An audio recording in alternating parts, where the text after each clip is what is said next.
¿No? No estoy de co-host. Poneme de Ahora sí. co-host, Sí, si querés. ahora sí te hice directamente. Creo que era otra cosa. A ver. ¿Listo? Recording in progress. Estamos. Listo. Bueno, entonces, vamos a ver una introducción general, decía, vamos a ver, nos vamos a diferenciar de lo que es el control clásico versus control avanzado, justamente para especificar dónde estamos parados y qué es lo que nos interesa. Justamente en virtud de esas cuestiones, de esas diferencias, vamos a focalizar en la idea de lo que es la optimización dinámica o el control optimizante, que es la cuestión que nos va a interesar, es decir, hacer estrategias de control que optimizan algo, ¿sí? En diferencia a lo que es el control clásico, donde se busca generalmente alcanzar una referencia o cosas más sencillas por allí.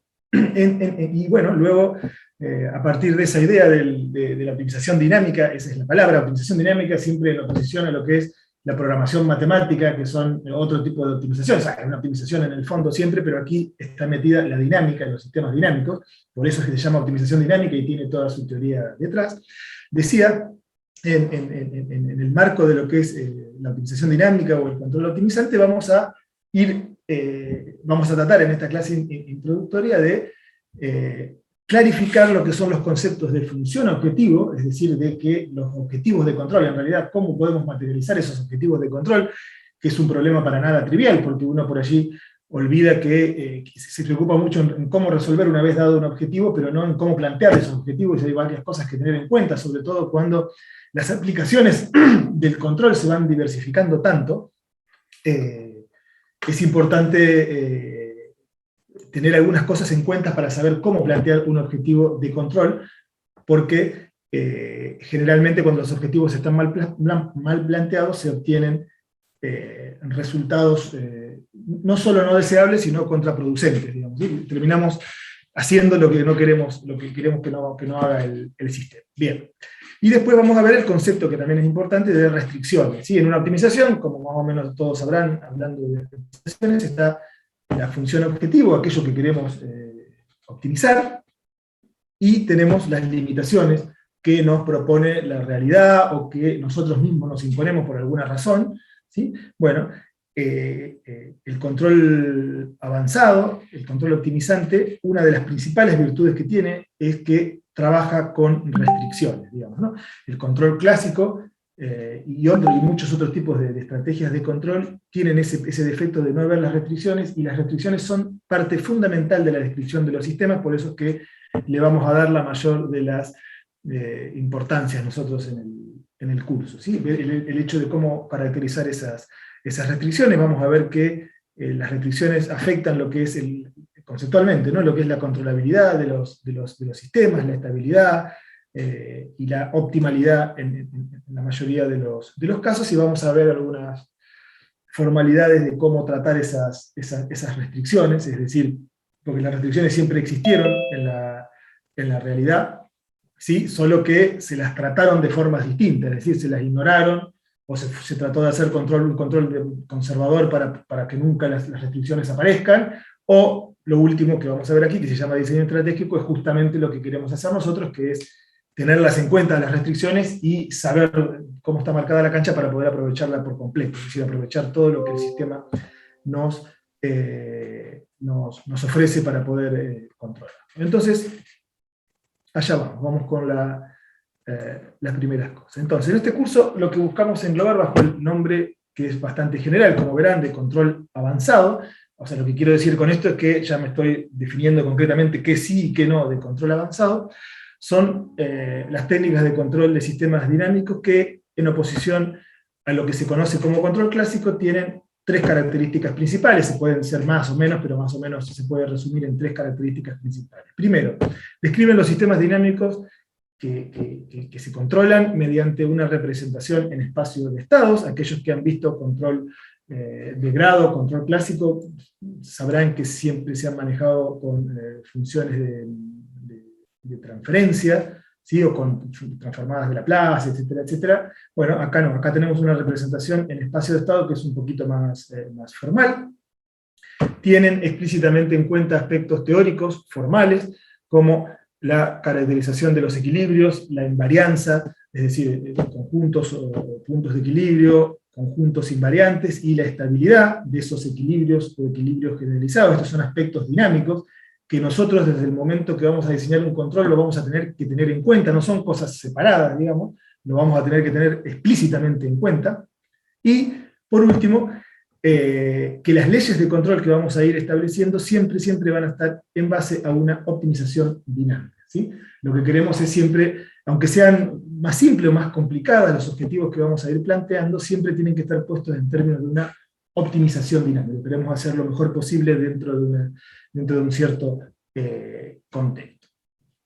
Como tenemos estos temas a tratar, claramente existen formalismos matemáticos que subyacen a los temas, y que vamos a repasar brevemente, o no tan brevemente, en el capítulo 2, como les adelantaba Marce, que tiene que ver con espacio lineal normado, teoría de conjuntos, convergencia de secuencias, conductividad de mapas, o funciones, un poquitito de teoría de optimización, muy leve, vamos a ir haciendo un punteo más o menos de los temas, pero bueno, tenemos la suerte de contar con matemáticos aquí buenos, así que cualquier duda que surja con eso, si bien lo vamos a ir tocando muchos y de a poquito, quiero decir, cualquier cuestión que surja con ellos, nos lo hacen saber a los que no les resulta muy familiar y demás, y lo discutimos todo lo que haga falta, porque bueno, son cuestiones muy importantes para seguir adelante con las formalidades.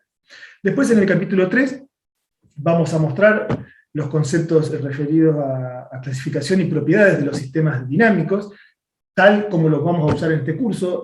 Tenemos previsto otro curso que se va a llamar Sistemas Dinámicos. Los sistemas dinámicos dan para hacer un curso solo de sistemas dinámicos, ¿no? Bueno, nosotros lo vamos a tratar en un capítulo muy apretado, pero sobre todo explicando los conceptos que a nosotros nos interesan desde el punto de vista del control.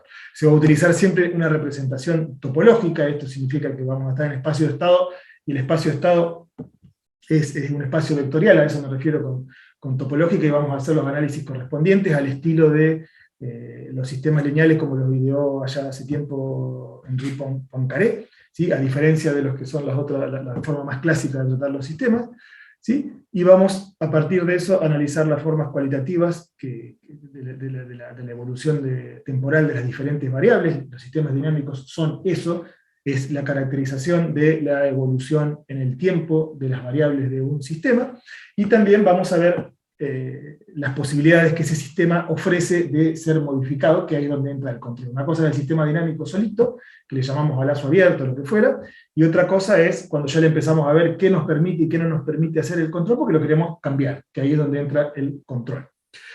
Después los capítulos 4 y 5 van a presentar de forma general las estrategias de control. Son controles optimizantes en realidad, pero más que nada control predictivo basado en modelo, que no es más que, según nuestra perspectiva y según la perspectiva de los libros de texto más formales de control predictivo, no es más, decía, que una forma aplicable de lo que se conoce como control óptimo, que tiene mucha más historia, ¿sí?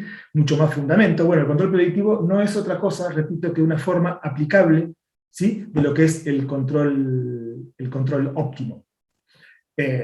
Y que es una forma algorítmica que permite obtener una ley de control, para manipular los sistemas dinámicos según objetivos preestablecidos, que eso es control óptimo. ¿Sí? Vamos a ir viendo, incluso en esta primera clase y demás, que una cosa es el planteo del problema de control, que es ese mismo problema se plantea mediante una optimización dinámica, y otra cosa es la forma después de resolverlo y de aplicarlo, ¿sí? Son cosas separadas. Esto que estoy diciendo, control predictivo, control óptimo, tratan sobre formas de cómo aplicar la solución, cómo resolverlo, y después cómo aplicar la solución de esos problemas de optimización, pero eso es a posteriori de cómo es el planteo del problema de optimización. Y bien, y por último en el capítulo 6, vamos a ver cómo llegamos ahí y demás, porque hay mucho camino por recorrer antes. Lo que tratamos de hacer es incorporar en forma explícita la incertidumbre de los sistemas, es decir, ver un poquito de control robusto sería, ¿no? Robusto, es decir, cuando ya pasamos, le damos una vueltita de tuerca más a la realidad, dejamos las cuestiones ideales, ponemos un poquito más de realidad. ¿Qué significa eso? Que bueno, uno nunca conoce los sistemas completamente, eso que quisimos caracterizar, que era el sistema dinámico y demás, siempre es incierto, ¿sí? Ya sea porque no lo conocemos al modelo, porque tenemos error de modelado, porque aparecen perturbaciones, que no habíamos previsto. Bueno, eso hace a la incertidumbre del programa de control, y bueno, lo vamos a tener en cuenta para ver cómo el control se comporta o cómo soluciona ese tipo de inconvenientes. Bien, eso es más o menos un raconto de lo que va a ser el curso si todo va bien. Empezamos, como les dije, con una comparación muy sintética de lo que es el control clásico, comparado con el control avanzado. La teoría de control, que ya está definida, si uno ve ahí en la Enciclopedia Británica un artículo de Kalman, que es uno de los padres de la teoría de control, para decirlo claramente, si muchos lo conocerán, otros no, a lo mejor. Decía, la teoría de control ya se la define como un campo de la matemática aplicada, que trata sobre, bueno, el control, la manipulación, se podría decir, para no repetir la palabra control, de ciertos procesos físicos, que ha sido ya reconocida como tal, como un campo de la matemática aplicada a partir de los años 50 y 60 del siglo pasado. Bueno, nada, esto es un poco bla bla, yo después les paso esto para que lo vean, no voy a leer todos los ítems, pero tiene aplicación en el campo científico y tecnológico claramente, y esto en el campo científico, incluso el control está, por lo que vemos, ¿no? está ramificándose y está siendo muy útil no solo para solucionar problemas de aplicación, digamos, ¿no? Cuando, en la parte científica, en la parte tecnológica, claro, está claro que siempre ha sido así, y va a seguir siendo, que está presente en casi todas las cuestiones tecnológicas, aunque no parezca. Pero lo que se ve es que el control está presente en todas las cuestiones, incluso en las cuestiones de la vida cotidiana y de la biología, sobre todo, ¿no? Y como bien decía Martín, con la homeostasis y demás, hay lazos de control ya, y aunque no tan burdos como los que uno plantea, pero que ya están ahí implícitos en la naturaleza, y que aparecen, tienen objetivos de optimización y que optimizan determinadas cosas y demás. Bueno, entonces en ese ejercicio de comparar lo que es la teoría de control con lo que ya ocurre en la realidad, y viéndolo, eso también aporta, echa luz, y que nos ayuda a comprender y a entender un montón de fenómenos que sin la teoría de control, o sin la perspectiva de la teoría de control, no lo comprenderíamos, o al menos no lo comprenderíamos de la manera que lo comprendemos viendo las cosas así, con la idea de feedback, la idea de que hay un objetivo de control, la idea de que uno quiere modificar según lo que desea, bueno, ese tipo de comparaciones y demás, más allá de la aplicación tecnológica, es muy útil para comprender, digamos, ¿no? Para tratar de entender y de avanzar en diversas ramas del ámbito científico. Bueno, control clásico. Dentro de lo que es control automático, tenemos el control clásico y control avanzado para hacer una diferenciación. La teoría de control clásico principalmente basa su desarrollo en el dominio de las frecuencias, eso que yo les decía, que se trabaja con transformadas de Laplace, transformadas de Fourier y demás, hace el análisis de estabilidad y demás en el dominio de frecuencias, es decir, tienen un sistema, lo excitan con señales periódicas, con una determinada frecuencia, y a partir de allí hacen un determinado análisis. Bien. Por otro lado, recíprocamente, la teoría de control avanzado lo hace en representación de espacio de estado, que implica un análisis en el dominio temporal. Si nosotros vamos a trabajar exclusivamente en este curso en el dominio temporal, todas las cosas son evoluciones en el tiempo directamente. Se va a utilizar una descripción del sistema por medio de ecuaciones diferenciales o en diferencias, diferenciables tiempo continuo, en diferencias tiempo discreto. Van a ver que vamos a ir saltando permanentemente, casi que ni nos vamos a dar cuenta, de tiempo continuo a tiempo discreto. No es trivial el salto, pero quiero decir, vamos a trabajar tanto con sistemas en tiempo continuo como en tiempo discreto. De primer orden, es decir, lo que se hacen es, cuando tenemos ecuaciones diferenciales de orden elevado, se las ordena de manera de tener una matriz o una serie de ecuaciones diferenciales de primer orden, de manera de poder representar eso en un espacio de estado asociado, que es un espacio de estado, perdón, que no es otra cosa que un espacio vectorial lineal.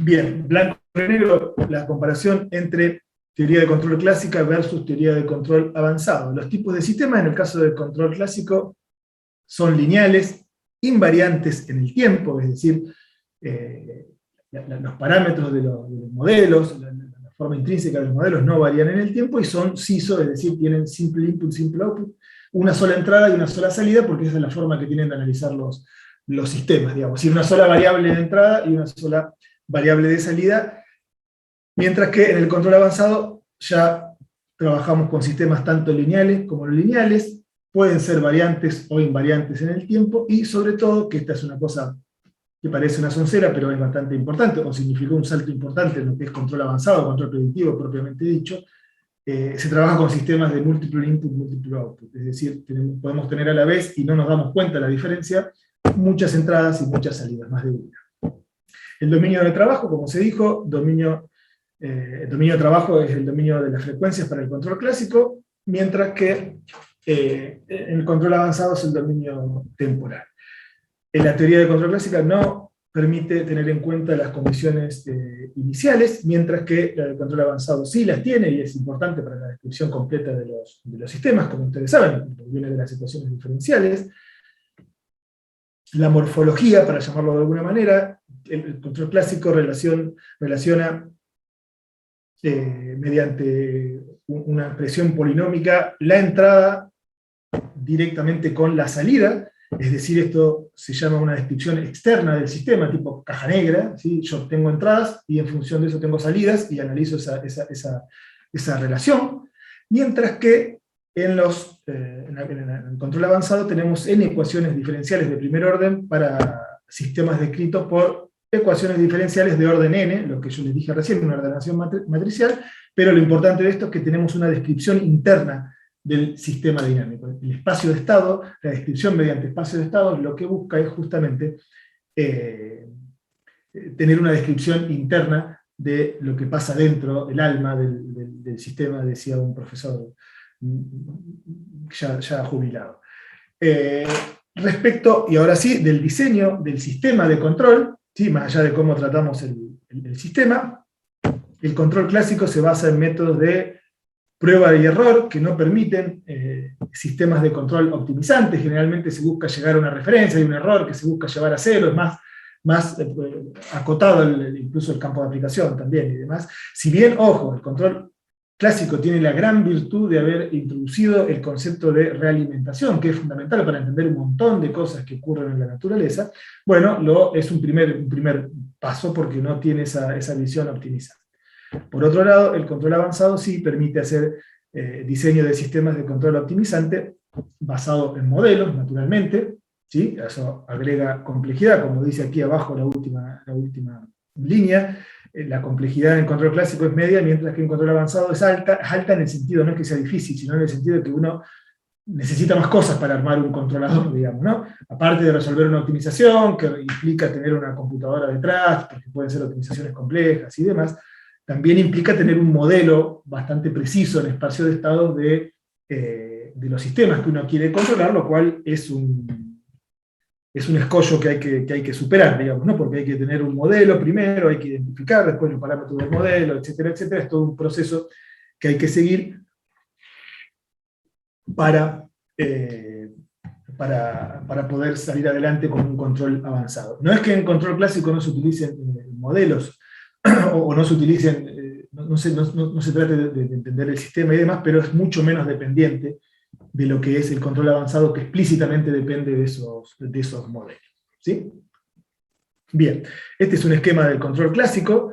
¿Sí? Tenemos un error, acá tenemos el controlador o control, una variable que manipulamos, que es lo que el sistema nos permite tocar, modificar para alterarlo, para modificarlo.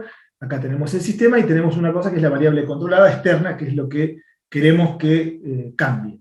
Mediante el concepto de realimentación, fundamental en control y en muchísimos otros campos, se produce un error, es decir, haciendo la diferencia entre lo que yo mido que hace la variable y lo que yo tengo como referencia, es decir, el lugar, el valor al que yo quiero llegar, y lo que hace el control es tratar de llevar ese error a cero, es decir, tratar de que la variable controlada y la referencia coincidan, digamos, ¿no? Esa es un poco la idea. Por otro lado, en el esquema de control avanzado, fíjense que es un poco más general el esquema, aunque es muy sencillo. Acá tenemos objetivos de control, ¿sí? No una referencia, sino un objetivo general que puede tomar muchas formas. Un controlador, una variable manipulada, una variable controlada. Acá tenemos el sistema, tenemos la representación interna del sistema. Se hace una estimación, que es una realimentación de estados. Acá la realimentación no es de la variable controlada, sino de los mismos estados. Eso es lo que en lo posible vamos a realimentar. Necesitamos un dispositivo que es un estimador, un observador de estados, que nos da los estados estimados, y en función de eso es que el control opera la realimentación. Pero, como verán, es más general, ¿no? Es decir, tenemos un objetivo de control que queremos cumplir. Para ello vamos a manipular una variable, y vamos a ver qué pasa no solo con la variable controlada, sino con los estados internos del sistema para tratar de lograr esos objetivos de control. ¿Sí? La complejidad que se agrega aquí es que no vamos a realimentar la variable de salida solamente. Como tenemos el modelo, vamos a tener que tener un estimador de estado. Vamos a tener que tratar de estimar o de conocer qué es lo que pasa internamente con el sistema para, en función de eso, tomar las acciones correspondientes. Bien, el aspecto importante para una clase introductoria motivadora, o el aspecto más importante de lo que es el control avanzado, es su naturaleza optimizante, ¿sí? Es decir, vamos a tener que resolver una optimización dinámica para, queremos resolver una optimización dinámica para poder establecer una ley de control o un control que haga que el proceso cumpla con los requerimientos. Bien, y esto está puesto, como les dije, en comparación con el mero seguimiento de un valor de referencia. Esto se traduce en un control optimizante, esto es, se debe plantear un problema de optimización dinámica subyacente. Lo repito, yo repito bastante, pero bueno, como les dije recién, esto es la palabra optimización dinámica o programación dinámica, después van a ver esa palabra, siempre la ponemos en oposición con lo que es programación matemática. La diferencia es que programación matemática es optimización, los cursos que pueden haber hecho de optimización clásica, común, donde no está la dinámica metida, ¿sí? Es como si para nosotros sería como si fuera todo estacionario, ¿no? Bien, en nuestro caso no, en nuestro caso tenemos una optimización dinámica. ¿Cuál es la diferencia? Que la dinámica se puede dividir en en regímenes transitorios y estacionarios y demás, entonces hay que ver cómo optimizar cómo compensar esas cosas, y no es tan trivial.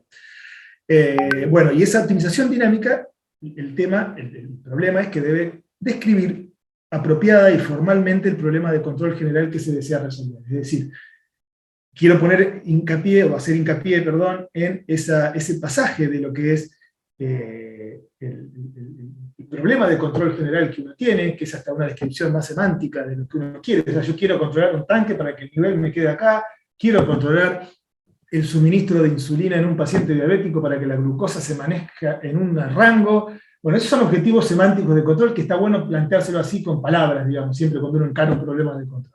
Ahora, ¿cómo traducir eso a un problema de optimización dinámica? No es para nada trivial, y se sugiere tomarse su tiempo y ir con cuidado en este tipo de cosas, porque se pueden cometer errores en el sentido de plantear mal el problema. Gran parte de la problemática de control avanzado es justamente cómo plantear bien un problema de optimización.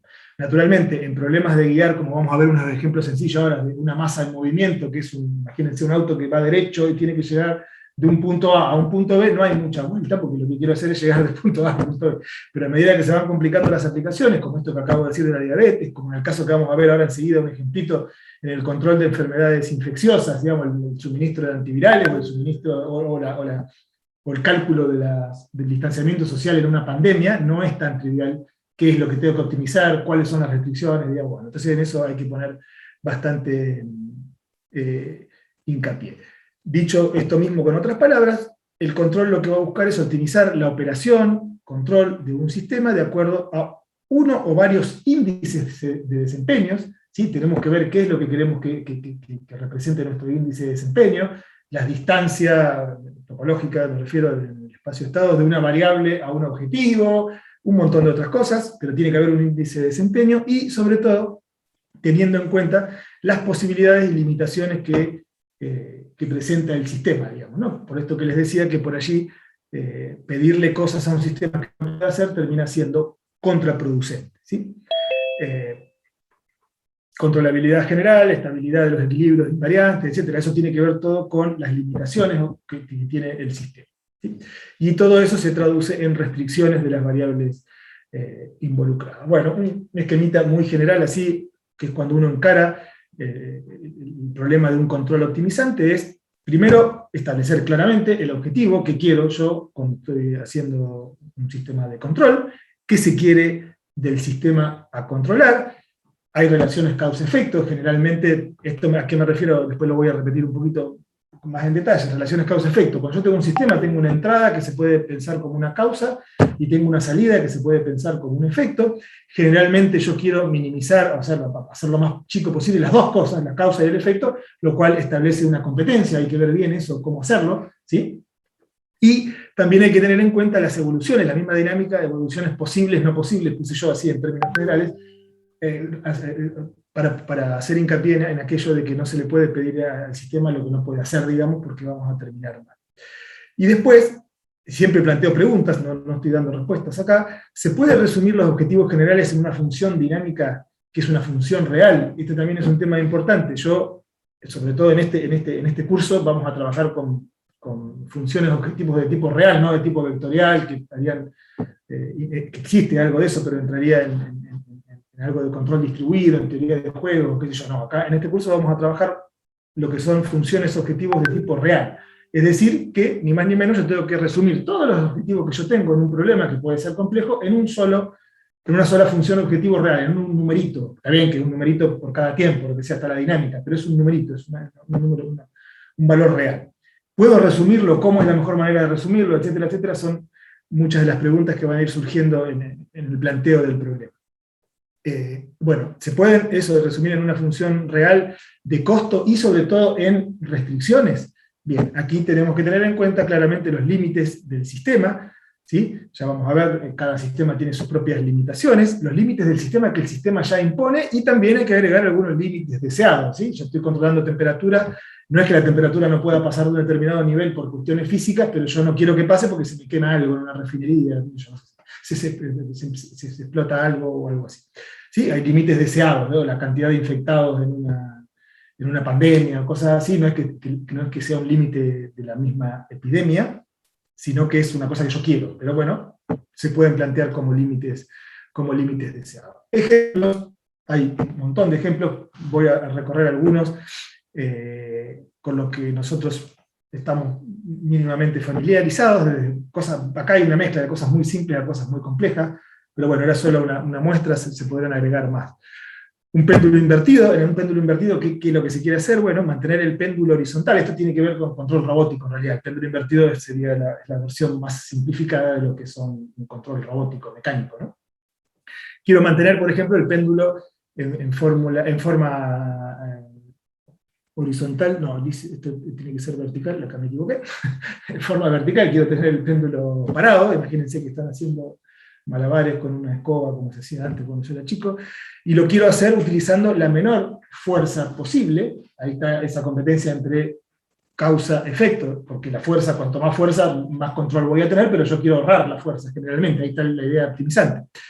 Y también minimizando los movimientos por determinadas cuestiones y respetando los límites para la fuerza. Probablemente cuando el péndulo ya pasó un determinado ángulo, si yo no dispongo de una fuerza ilimitada, ya no lo voy a poder corregir, digamos, ¿no? Bueno, esa problemática es el péndulo invertido. En el caso de una masa móvil, acá abajo me voy, hablando de cosas sencillas, por ejemplo, quiero recorrer las distancias en el menor tiempo posible, de un punto A a un punto B, como les decía antes, minimizando la fuerza motriz y respetando, sobre todo, los límites de frenado y aceleración, ¿sí? El problema del péndulo móvil, de la masa móvil, es sencillo y todo, siempre y cuando no consideremos los límites, repito, en frenado y aceleración, que es lo que ocurre en la realidad, ¿sí? Si uno se sube a un auto, por más recto que vaya, tiene límites tanto de aceleración, y sobre todo, como vamos a ver en un ejemplo en este mismo capítulo, tiene límites de frenado, sobre todo, ¿no? Que hace que uno se pueda pasar, de tener accidentes, etc. En el caso de una refinería, uno quiere mantener diferentes variables en valores o regiones prefijadas, temperaturas, concentraciones, presiones, estoy hablando de una refinería grande con muchas variables y demás. Hablo de cosas que por ahí uno ha tenido experiencia un poquito trabajando con esas cosas. ¿Y qué es lo que se quiere? Fíjese, el objetivo en este caso es maximizar ganancias directamente, ¿sí? Es decir, hay una persona que se encarga de hacer toda la traducción pasando de esas regiones a las que yo quiero llevar las variables en objetivos directamente económicos. Es decir, en una refinería yo produzco gasoil liviano, queroseno, nafta para aviones, que pareció el queroseno, nafta pesada, que es un montón de cosas. Bueno, esos objetivos van a ser siempre los objetivos que me hagan maximizar a una refinería, el YPF, que lo que quieren es maximizar las ganancias, es decir, hacer aquello que le da más ganancia económica, estoy hablando, ¿no? Minimizando los costos asociados al control, naturalmente invirtiendo lo menos que se pueda en las acciones de control, que suelen ser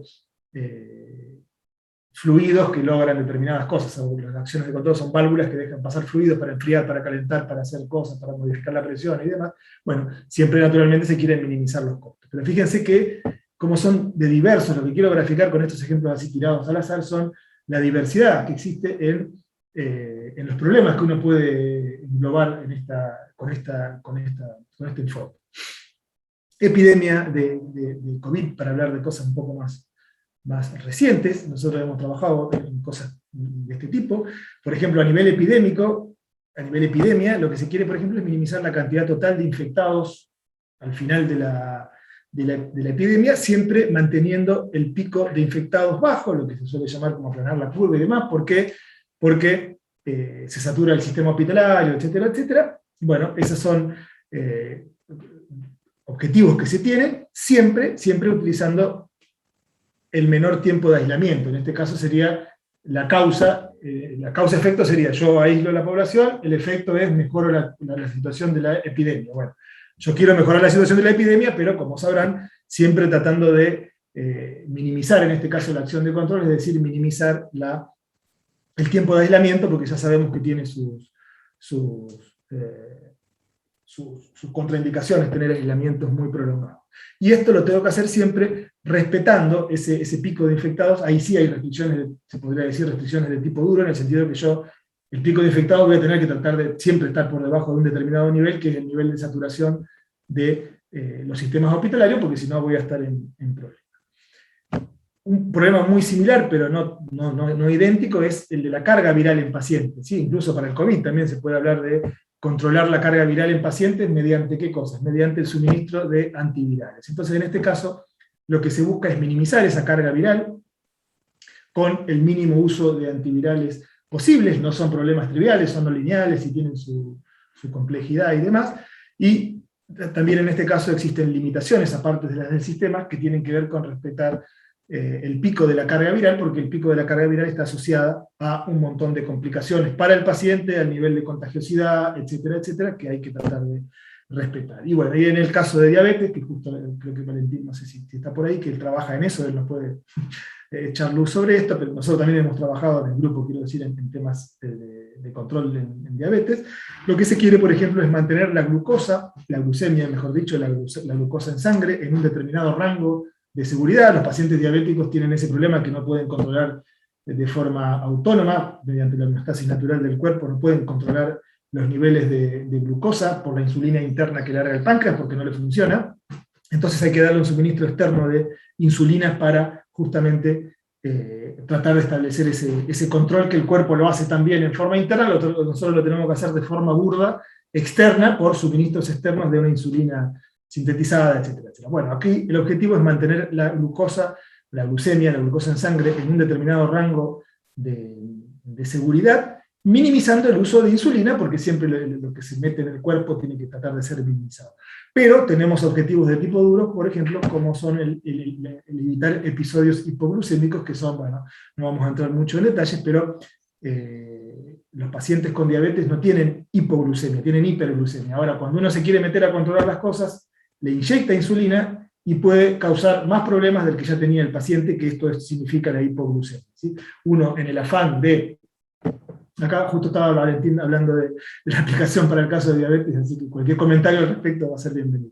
Decía que en el caso del problema de los pacientes diabéticos tienen siempre peligro de hiperglucemia, no de hipoglucemia. Cuando uno se mete a controlarlo al sistema, y justamente allí está lo que yo decía antes, cuando uno no plantea bien el problema, o no está del todo teniendo en cuenta todas las cuestiones, puede causar por un exceso en el suministro de insulina episodios de hipoglucemia, es decir, te baja mucho la glucemia, lo cual es mucho más peligroso que la hiperglucemia que se puede ir manejando de alguna manera. Entonces, bueno, nada, esos serían en ese caso, en este ejemplo, los objetivos de control y las restricciones o las cuestiones a respetar o las posibilidades que el sistema nos da. Es decir, acá evitar la hipoglucemia significa mantener al paciente con vida, no es solamente que uno quiere evitar la hipoglucemia, digamos, ¿no? Entonces es fundamental, es crítico esa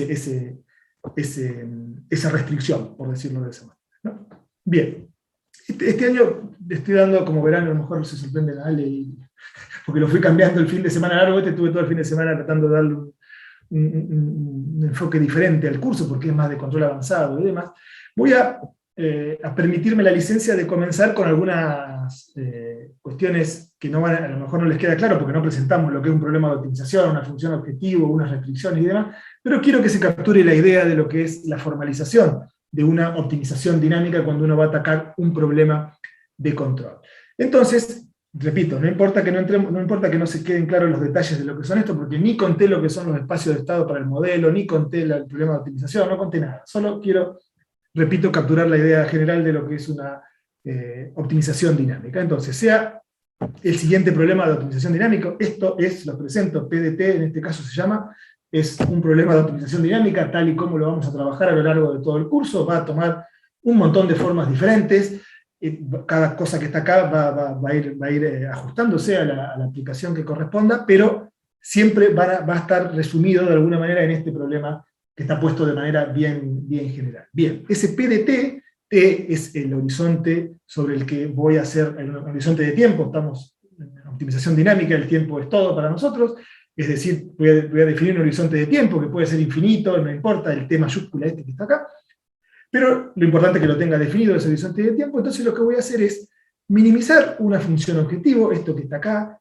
que tiene distintos nombres, esto se llama costo de etapa, L, esto se llama costo terminal, no importa, es una función objetivo, es una integral de unos valores acá que dependen de la evolución del sistema. Esa es la función objetivo que yo tengo que minimizar, ¿sí? Esa función objetivo, repito, no importa que ahora no le demos nombres y apellidos, es decir, no estoy diciendo ni qué es esta función L, ni qué es de F, después vamos a tener tiempo de meternos en eso, pero lo importante que quiero que quede claro es que tiene que haber una función objetivo que vamos a tener que minimizar. Vamos a tener condiciones iniciales, es decir, esta función objetivo va a tener una condición inicial que le vamos a llamar X, porque es fundamental para nosotros, por eso tiene ese nombre solo así. Es decir, es lo que es toda la información que yo tengo del sistema en el tiempo inicial de mi problema, ¿sí?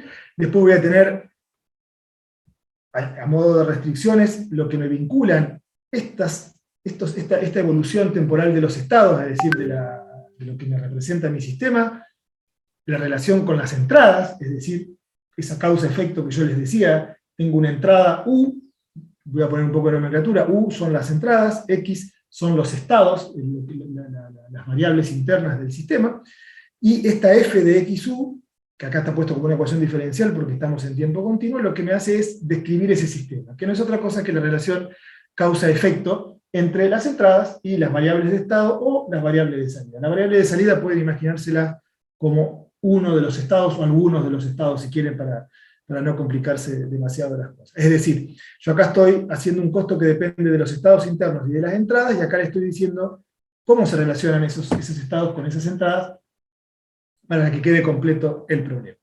Después tenemos restricciones del sistema o restricciones impuestas, es decir, las cosas que nosotros queremos que se cumplan sí o sí. Esto se suelen llamar restricciones duras, digamos, son cosas que nosotros tajantemente queremos, ¿sí?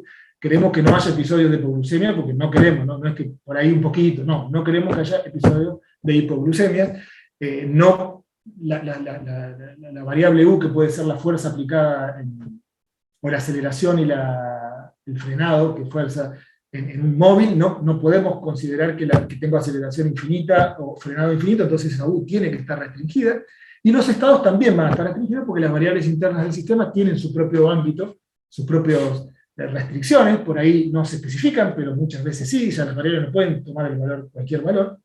Entonces aquí aparecen las restricciones del problema. Existen otro tipo de restricciones que se suelen llamar, en términos generales, ya la vamos a estudiar mejor, las restricciones de alcance. Fíjense que yo le estoy diciendo acá que el estado, o sea, las variables que me representan el sistema en un tiempo determinado, en este caso el tiempo t, suponiendo que t sea finito,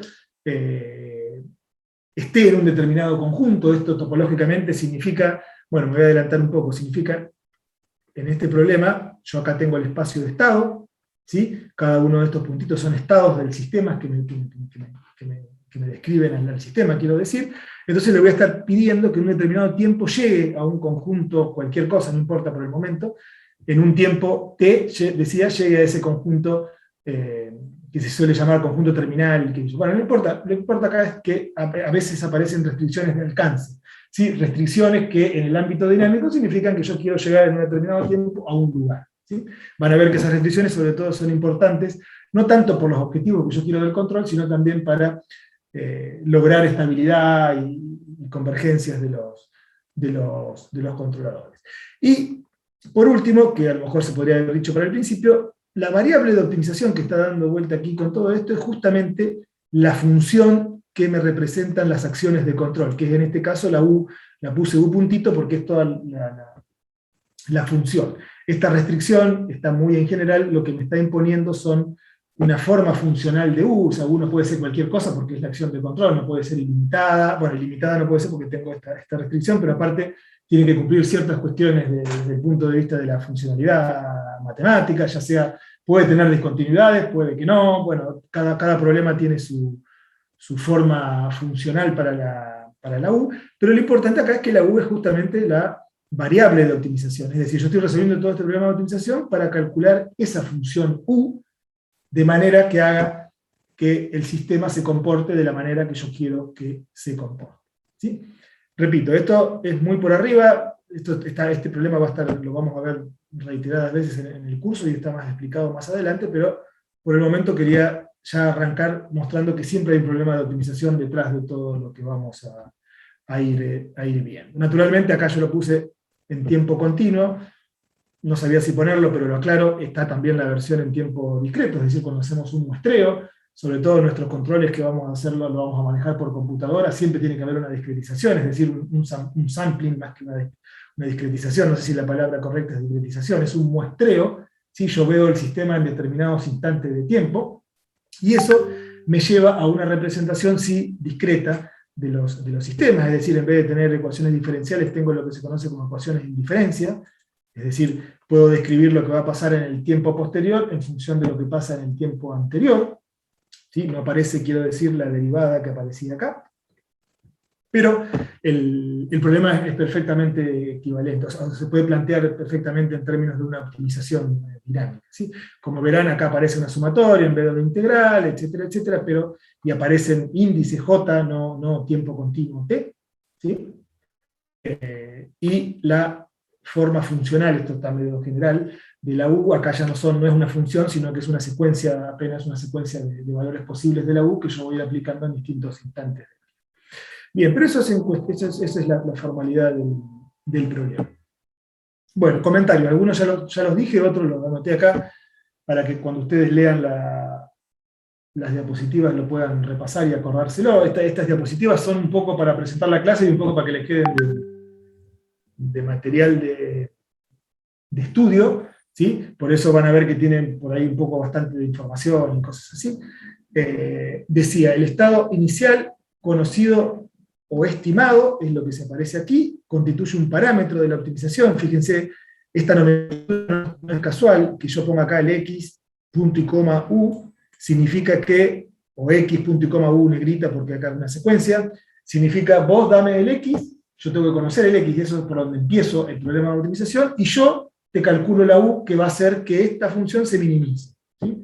Entonces, desde el punto de vista de la optimización, tengo que el x0, el único x que está acá, es el parámetro de la optimización, que es solo la condición inicial, es decir, es el estado en el tiempo cero solamente, eso quiero que quede claro, mientras que el estado en todos los tiempos posteriores, y la u, o mejor dicho la u si se quiere, porque están relacionadas uno con el otro, va a ser la variable de optimización. Esto puesto en términos de un problema de optimización, por más dinámica que sea, esto es un problema de optimización. Un problema de optimización tiene parámetros, ¿sí? Cosas que están fijas, ya dadas, y tiene variables de optimización, que son las que me van a dar como resultado cuando yo resuelvo el problema de optimización. Bien, en este caso, tan general como presento el problema, tenemos que x0, el estado inicial, es el parámetro, lo dado, lo que yo tengo que tener antes de comenzar la optimización, mientras que x punto, Y U punto, o acá X y U negrita, o X, toda la secuencia de X, ¿no? Son las variables de optimización, el resultado que me va a dar la optimización y que se supone que van a minimizar el costo cumpliendo las restricciones, ¿sí? Luego, a partir de este problema también se puede establecer una realimentación o feedback, pero quiero que quede claro acá que eso es a posteriori, es decir, puede haber una ley de control del tipo que aparece, del tipo que aparece acá hay un error, falta una flechita, este x de t igual a kappa de u de t, que en realidad es una función que va de una dimensión a otra dimensión, de la dimensión de las entradas a la dimensión de los estados, lo que me establece es una ley de control, que después vamos a establecer bien lo que significa, pero ¿qué quiero decir con esto? Una ley de control significa que yo para cada entrada tengo una ley de control. Acá eso no está todavía dado. Acá yo solamente voy a calcular unas U's con sus X asociadas que me van a minimizar el costo, pero no necesariamente dice que tiene que haber un feedback, ¿sí? En la mayoría de los problemas que nos interesan sí va a haber un feedback. Tiene que haber un feedback porque es la esencia del control. Lo que quiero decir acá es que eso es a posteriori. Acá solamente estamos planteando el problema de optimización. Después vamos a ver cómo establecer, si se puede, si no se puede. Bueno, sí, se debería poder si no estamos en problemas, pero hay situaciones más complejas que otras. Establecer ese feedback, esa realimentación en español, que es lo que hace el control posible. Bueno, el tema es que ese problema PT de X, independientemente de que no conozcamos los detalles, siempre es crucial y no trivial, ¿sí? En los problemas más importantes sobre todo es no trivial, ¿sí? No es lo mismo minimizar una variable que minimizar la otra, hay que ver cómo minimizarla, hay que ver si conviene minimizarla o ponerla como restricciones, algunas condiciones que yo quiero, y yo quiero que la temperatura llegue a 80 grados. Si la pido como un objetivo de control, o le digo, la temperatura no pasa a los 80 grados porque no quiero que pase y vuelva, por ejemplo, a los 80, que llegue a 100 y después vaya a 80. Bueno, ese tipo de cosas no es trivial porque, repito, pueden obtenerse resultados contraproducentes. Esto siempre en la mayoría de los casos de interés, siempre van a encontrar ejemplos sencillos donde sí es trivial saber qué pongo en la función objetivo y qué pongo en las restricciones, pero lo que quiero decir es que los problemas que nos interesan suele no ser trivial. Entonces, y ahora lo pongo con rojo, más o menos lo que ya vengo insinuando, ese planteo, lo que yo quiero que quede claro ahora es que ese planteo del problema PT de X, o PN de X si estamos en tiempo discreto, es siempre previo a la forma de resolverlo y de implementarlo, ¿sí?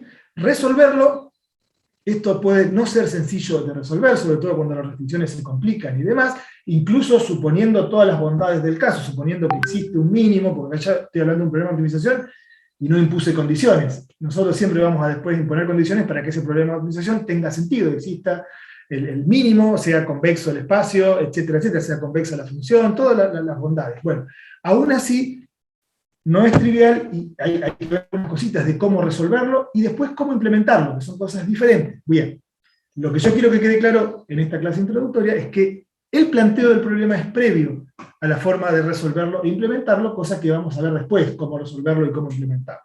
Es decir, me adelanto mínimamente, la forma de resolverlo o implementarlo se puede hacer, por ejemplo, mediante las herramientas del control óptimo tradicional, por ejemplo, programación dinámica o DP, que es una forma de resolverlo mediante el principio de optimización de Pontryagin. Se puede resolver el problema del control óptimo, tiene algunas deficiencias y demás, o otra forma, que es la que nosotros le vamos a dar más hincapié, el control predictivo basado en modelos, o MPC. ¿Qué es para nosotros y para todo el mundo? Pero quiero decir que hay gente que por ahí lo confunde, los que lo aplican solamente al control predictivo no lo ven tan así, aunque en el fondo es eso. Control predictivo, y ya lo digo desde el comienzo, no es otra cosa que una forma de resolver y aplicar ese problema de control óptimo que yo tengo que tener planteado desde el comienzo, ¿sí? Este problema tiene que describir mi problema de control. Una vez que yo lo tengo a ese problema hecho, después vamos a ver cómo MPC, que ha costado años hacer el MPC y que fue desarrollándose, estuvo 20 años hasta que se pudo establecer una formulación sólida de MPC con estabilidad garantizada, con todas las de la ley, digamos, no fue una cosa trivial ni mucho menos, pero quiero que quede claro desde el comienzo que es eso, MPC, es una forma de resolver e implementar esa solución, para decirlo mejor, a el problema de optimización dinámica que acabo de mencionar.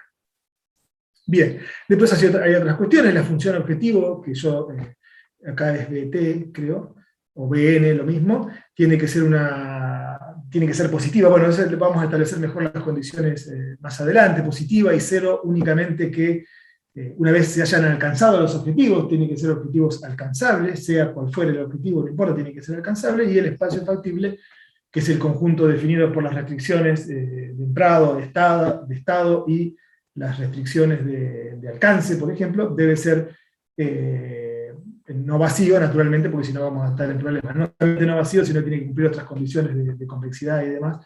Pero bueno, lo que quiero significar con esos comentarios es que las cosas tienen que estar suficientemente bien puestas para que tengan solución. Bien, el problema ese de optimización, si bien yo les estoy pintando como que una cosa complicadísima, bla, bla, bla, bla, bueno, se puede resumir en el espacio de estado de esta manera. Acá este dibujito lo hice medio entre discreto y continuo. Los puntitos estos refieren a lo discreto, pero pueden imaginárselo continuo, ¿sí? Yo estoy en un estado inicial x0, ¿sí? Y quiero llegar a ese conjunto terminal xf. No solo que quiero llegar, sino que quiero hacerlo minimizando la función objetivo. Naturalmente hay muchas formas de hacerlo, ¿sí? Cada trayectoria esta que estoy mostrando, esta negra, esta roja y esta negra, son trayectorias posibles para lograr ese objetivo, pero yo quiero de todas esas la que optimice mi función objetivo. Y eso no es trivial, ¿sí? No es solamente llegar. El llegar es una de las condiciones, que está dada por la restricción de alcance, que incluso puede ser relajada esta restricción de alcance, puesta en términos de costo. Bueno, eso es una sola. Yo quiero hacerlo de manera óptima, es decir, minimizando el costo, de allí la importancia de plantear bien ese costo. No es lo mismo cualquier forma de llegar. ¿Sí? Eso es lo que quiero representar con este tema, con esta introducción a los problemas de optimización dinámica. Bien. Como verán acá, hay dos grandes partes que tiene el problema de optimización, cualquiera, el de optimización dinámica en particular, que es la función objetivo y las restricciones. Y existe una dualidad entre ellas cuando yo quiero representar un problema de control, es decir, porque si ustedes se ponen a pensar, tanto las restricciones como la función objetivo mezclan un poco las cosas entre las que puedo hacer y las que quiero hacer, ¿sí? Es una cuestión, siempre el control hay que pensarlo en esos términos, en términos de deseo y posibilidad, ¿sí? Que esto tiene connotaciones bastante más amplias que un sistema de control. Deseo, ¿qué quiero hacer? Posibilidad, ¿qué puedo hacer? ¿Sí? Bien. Entonces, vamos a ir analizando separadamente lo que son los objetivos de control, de alguna manera lo que yo quiero, lo que yo deseo de ese sistema, y después vamos a pasar a analizar un poco las restricciones, que es lo que yo puedo hacer, digamos. Bien, entonces, la función objetivo tiene por objeto describir, mediante una función real, como les dije, los objetivos de control. ¿Sí? Esto es así de cortito, como yo ya lo dije, pero esconde un montón de cosas no triviales dependiendo de las aplicaciones que yo quiero. En general, tenemos que estar pensando en que el mínimo de esa función, si a eso lo ponemos en estado estacionario, tendríamos que llegar a una condición de objetivo cumplido, ¿sí? Es decir, el objetivo cumplido o no cumplido. Tiene dos alternativas que generalmente después lo vamos a ver, lo vamos a asociar con una función costo igual a 0, por ejemplo. ¿Sí? Se llegó al objetivo. Este estado estacionario estoy hablando, no en general. Pero para ir haciéndonos la idea, ese mínimo de esa función objetivo más alguna condición estacionaria tendría que significar objetivo cumplido. Claramente existen competencias entre las causas y los efectos. Entradas versus salidas, eso establece un balance, ¿sí? Yo quiero alcanzar rápido alcanzar un objetivo rápido, pero aplicando poca fuerza. Eso es claramente establece una competencia entre objetivos. Entonces ahí se empieza tengo que responder preguntas como ¿qué tan rápido quiero alcanzar eso? ¿Y qué tan poca fuerza quiero utilizar? No es tan sencillo. De hecho, tengo que establecerlo de entrada a eso. Entonces, esa función BDT, más allá de la forma matemática que tenga, va a tener que tener, o va a tener en general, después se pueden ir suprimiendo términos, causas minimizar causas, minimizar efectos. Minimizar efectos sería minimizar que se logren los efectos que yo quiero, más condiciones de alcance, cumplir las condiciones de alcance, ¿sí? Entonces, eso es más o menos lo que tiene que resumirme en términos más generales una función de costo. También puede haber competencia entre diferentes salidas, no solamente, pero ya quiero decir, causa-efecto ya representa una competencia en general, ¿sí? Ya ahí tengo una competencia que tengo que establecer a qué le doy más importancia. También puede haber competencia entre distintas variables de salida, porque minimizar una implica maximizar la otra y viceversa. Tengo que ver cuál de esa salida, de esas cosas visibles, quiero hacer yo. Otro tipo de competencias, que esto sí es propio solo de los sistemas dinámicos, y que dura mientras dura el régimen transitorio de los sistemas dinámicos, son los objetivos estacionarios versus transientes. Está bueno hacer esa separación claramente. A lo mejor en el transiente se perdonan cosas que después en el estacionario no, ¿sí? Yo le permito al sistema que haga sus movimientos para que se acomode, pero solo a condición de que después en el régimen estacionario logre lo que yo quiero que logre, ¿sí?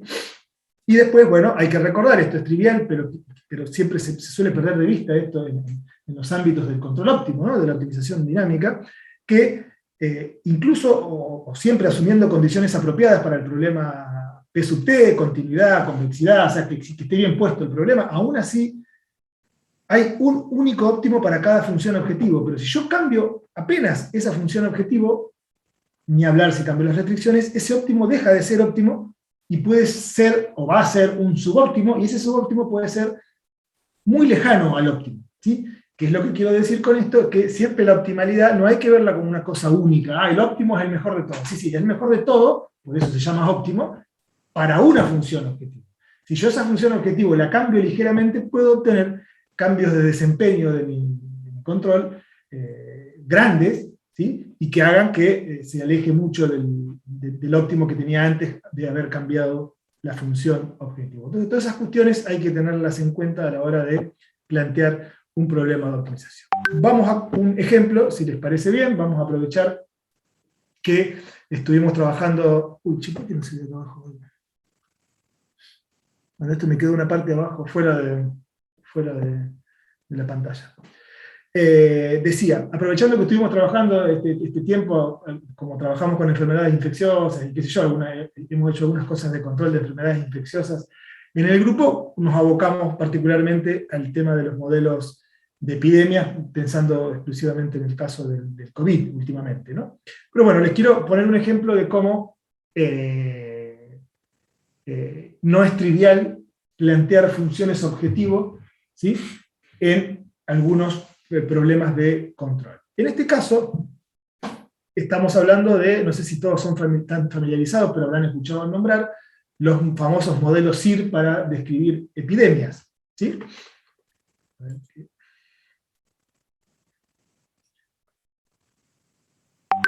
Perdón, Ale, te interrumpí, capaz. No, si pero está querías, bien, porque me interesa, porque no sé por qué. ¿Cómo tengo que hacer para ver? No, Sí, me parece que me parece que estás compartiendo pantalla. ¿Sí? Si en vez de compartir la pantalla entera, compartís la ventana del PDF, se va a ver todo el programa. Ah, bien, bien. Que sabe.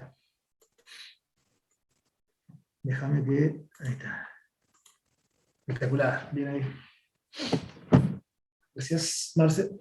Bien, decía, no sé si todos están familiarizados, porque hay cosas que me pueden comentar, o a lo mejor alguno está familiarizado y sabe más que nosotros del tema, así que me puede ayudar a comentarlo. Los modelos epidemiológicos, digamos, ¿no? Para esto de la epidemia de COVID. Tenemos los modelos SIR que representan, bueno, modelos compartimentales, en los que para nosotros los compartimentos son 3 estados, ¿sí? 3 variables de estado, pero bueno, no importa eso, son 3 ecuaciones diferenciales, en realidad son 2 las que describen el sistema, esta es más accesoria, la última, que son los pacientes, o fracción de pacientes, no, individuos susceptibles de infectarse, los individuos infectados, infecciosos, o sea que se infectaron con COVID, por ejemplo, con el SARS-CoV, con el virus, con el SARS-CoV-2, perdón, y que además de estar infectados, según este modelo, infectan a otros, contagian, y después tenemos el último compartimento, que es el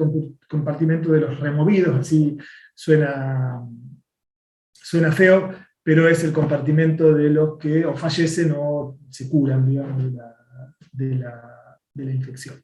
Bien, este sistema es un sistema sencillo que tiene esta forma, es un sistema no lineal, y que si uno acomoda las cosas, le queda dependiente de un solo parámetro del sistema, que es el famoso número de reproducción básico, que habrán escuchado por ahí en las informaciones y demás, ese parámetro que si es mayor a 1, la epidemia se esparce en la población, y que si es menor a 1 no se esparce y se extingue solo, qué sé yo. Bueno, naturalmente estamos acá en escenarios en que mayor a 1, y bastante mayor a 1 en el caso del COVID. Es decir, tenemos que este es un sistema que se inicializa siempre, si queremos describir la epidemia desde su comienzo, se inicia con un valor épsilon muy chiquitito de individuos infectados, ¿sí? Que son los primeros que entran en la población.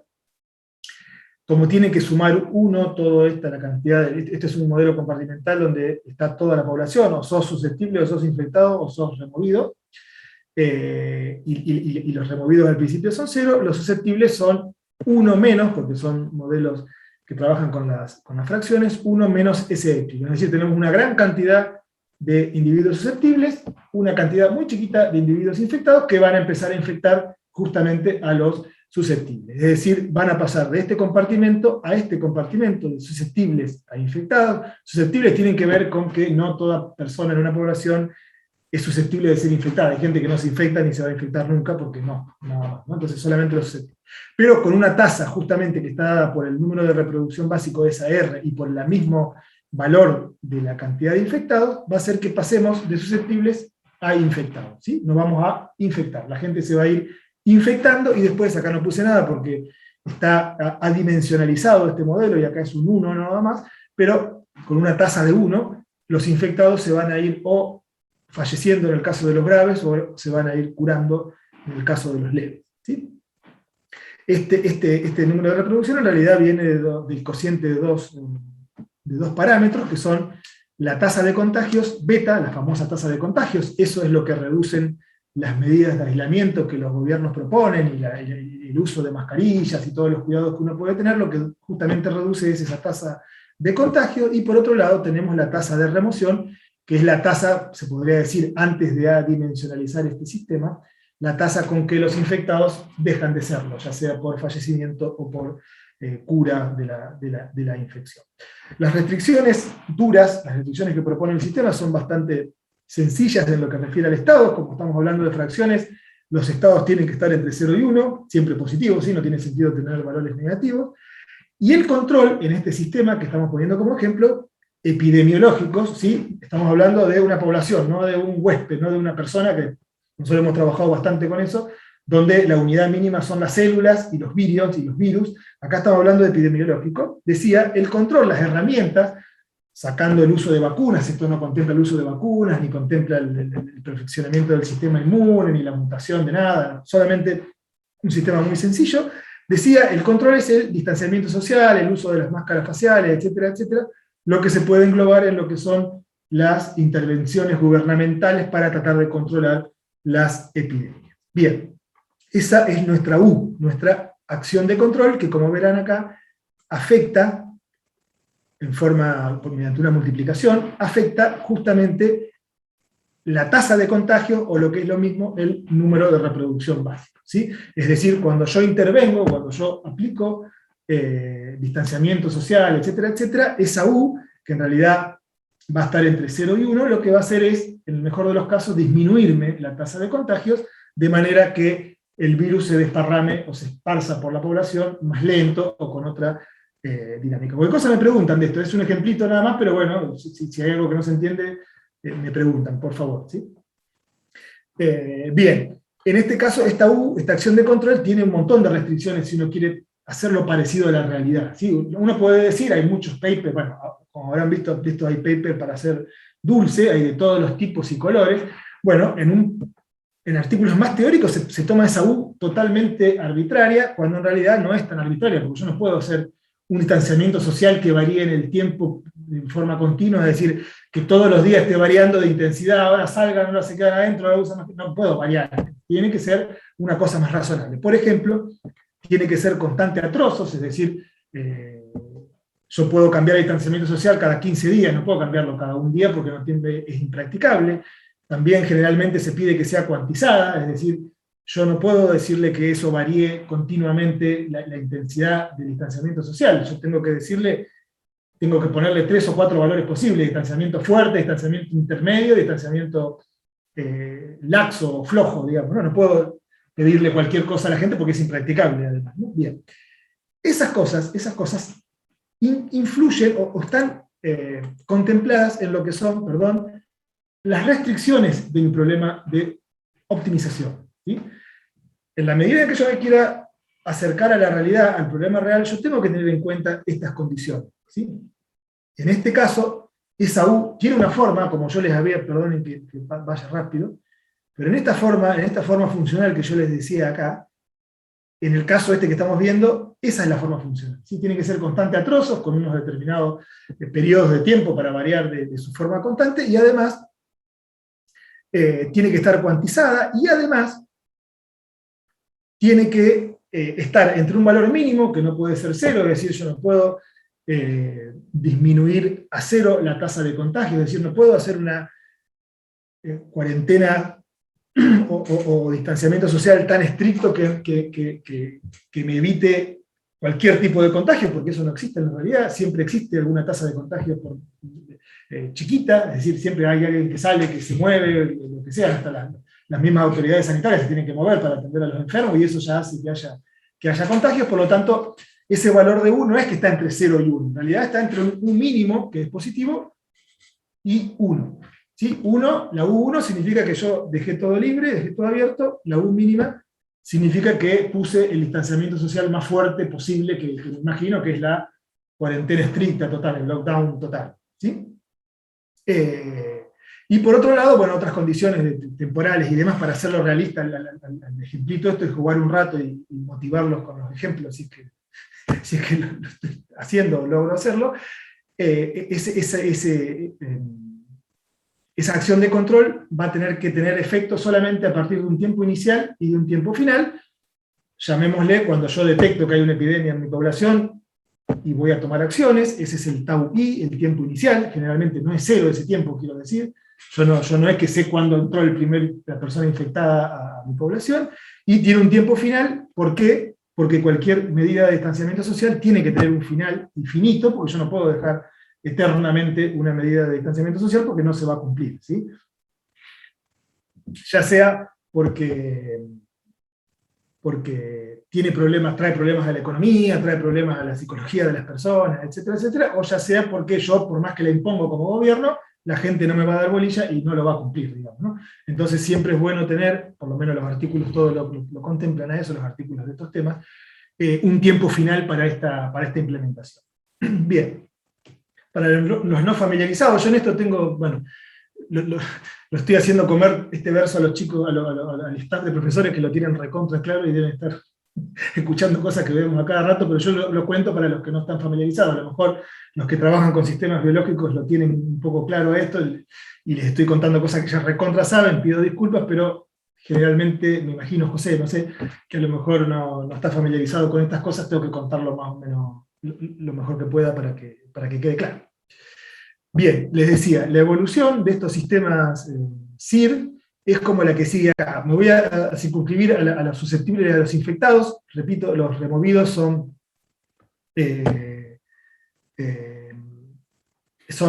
forman parte del sistema endémico, son colaterales. Entonces, fíjense, aquí tenemos los susceptibles, tienen una evolución temporal que hace que siempre decrezcan. Si uno ve esta ecuación diferencial, tiene un signo negativo acá, la derivada, significa que siempre bajan, pero no van a 0, ¿sí? Esto significa que no todos los susceptibles tienen por qué infectarse en este tipo de modelos, y aplica para el COVID. Es decir, va hacia un valor estacionario que es positivo, siempre es positivo. Puede ser muy chiquito, cercano a 0 en algunos casos, pero en general es un valor positivo. Este valor es el que se llama justamente, es la cantidad final de individuos susceptibles que no se infectaron, y lo que uno quiere es maximizar esa cantidad de individuos susceptibles que no se infectaron, ¿sí? Bien. Por otro lado, los infectados tienen siempre este comportamiento, siempre que tengamos un R mayor a 1, que es el caso de epidemia que nos interesa. Es decir, tienen una evolución, suben, llegan hasta un máximo, y después bajan a 0, y siempre van a 0, ¿sí? El tema es cómo van a 0 y qué se llevan puesto, por decirlo de manera vulgar, en ese transcurso de tiempo entre que evolucionan, van al máximo y después van a 0, ¿sí? Es decir, cuántas personas infectaron de todas estas susceptibles. Eso es más o menos de lo que se trata el modelo explicado muy sencillamente como son la evolución temporal de ese modelo. No voy a entrar en detalle, solo muestro esto, es medio, te asusta un poco, pero no voy a entrar en detalle de las cuestiones de la caracterización dinámica, que le falta un espacio ahí, de lo que son el equilibrio y la estabilidad, pero muy sintéticamente, esto es un diagrama de fase, esto es el estado I versus el estado S en el tiempo. Estas curvas azules son la evolución del sistema cuando tienen las condiciones iniciales marcadas por estos puntitos redonditos vacíos, ¿sí? Si yo largo en esta condición inicial, el sistema solo evoluciona haciendo esta forma. Si yo largo de evoluciona haciendo esta forma, etcétera, etcétera. Eso es lo que me explica un diagrama de fases. Y lo que yo grafico acá es que existe toda una región de equilibrios estable y otra inestable. ¿Qué quiero decir básicamente?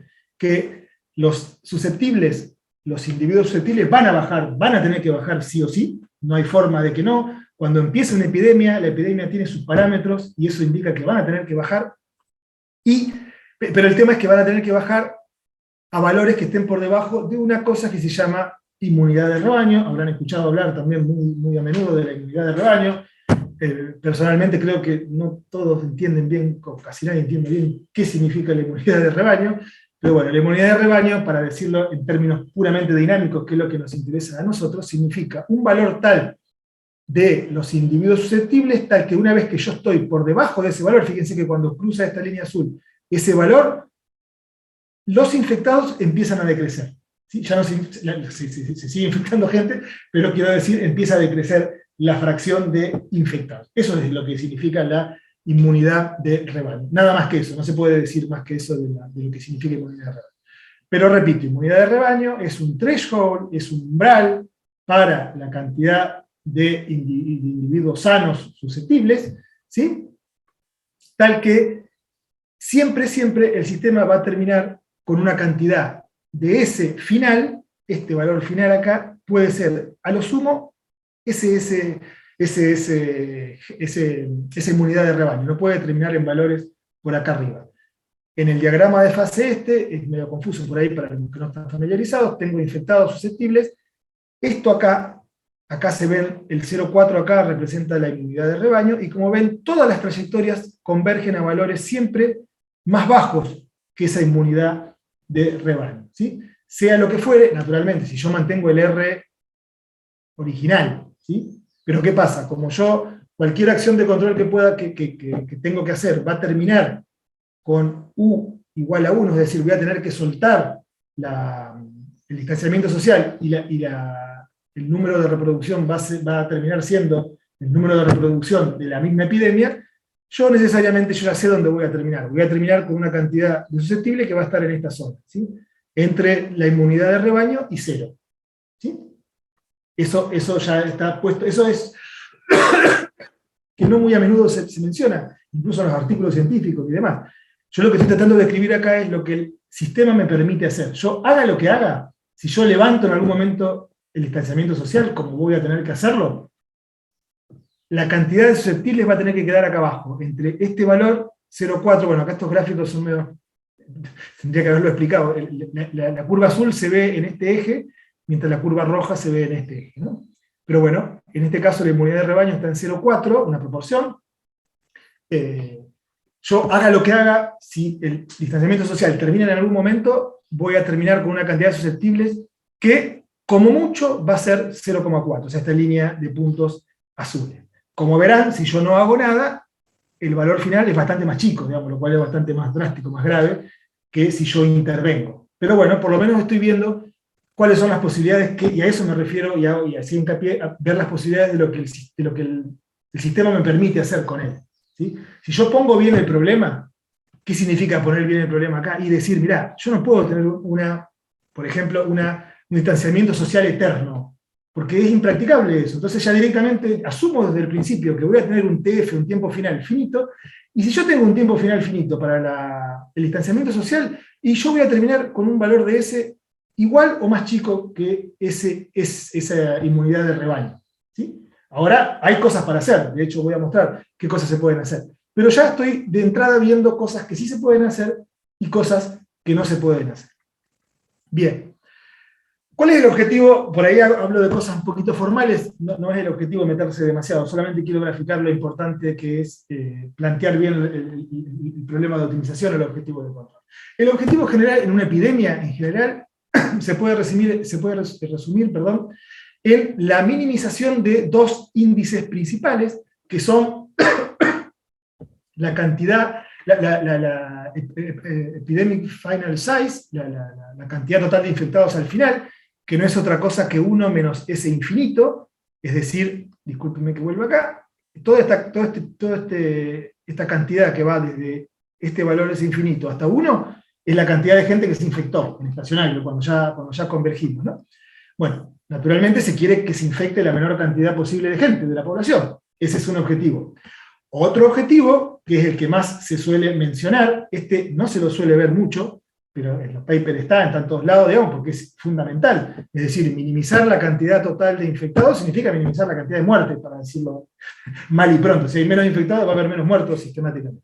Bien, el otro objetivo, que es el que más se menciona en la esfera pública, digamos, es el de mantener bajo el pico de infectados, el pico, es decir, este pico, mantenerlo en valores que no superen determinados umbrales que están asociados con qué, bueno, con el sistema hospitalario o el sistema de salud en general. Es decir, si yo tengo muchos infectados al mismo tiempo, los sistemas de salud colapsan y eso conlleva que aumente la tasa de fallecidos, etcétera, etcétera, y que todo se pierda, se vaya de control, digamos, ¿no?